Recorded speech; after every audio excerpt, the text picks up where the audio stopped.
రైలు మనది, post office మనది, IAS తెచ్చింది మనం, ఐపీఎస్ తెచ్చింది మనం. తెలుగు భాషను మ్లేచ్ఛ భాష అన్నారు. అరే ఏం భాష మాట్లాడుతున్నాడు మ్లేచ్ఛుడా అంటే, తెలుగు భాషలో డిక్షనరీ, మొట్టమొదటి డిక్షనరీ మంది. మీ నాయన రాజు, ద కింగ్, మనం ఇచ్చాం. CP brown, he was a machinery. ఆయన కలెక్టర్ మాత్రమే కాదు, మిషనరీ. తెలుగు భాష గద్య భాగంలో మొట్టమొదటి పేపర్ మనది.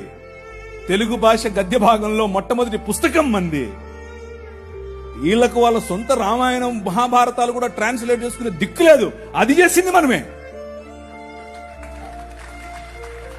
నిజం చెప్తున్నాను, నేను అబద్ధం చెప్పట్లేదు. మొట్టమొదటి ట్రాన్స్లేషన్ చేసింది కూడా మనమే. వాళ్ళు అది కూడా చేయరు.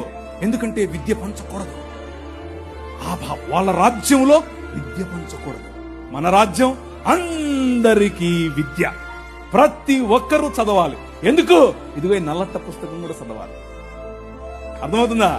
నల్లట్ట పుస్తకం చదివితే దిమాగ్ ఖరాబ్ అవుతుంది, దిమాగ్ ఫిరాయిస్తుంది, మనిషి వెంటనే మనిషి అవుతాడు.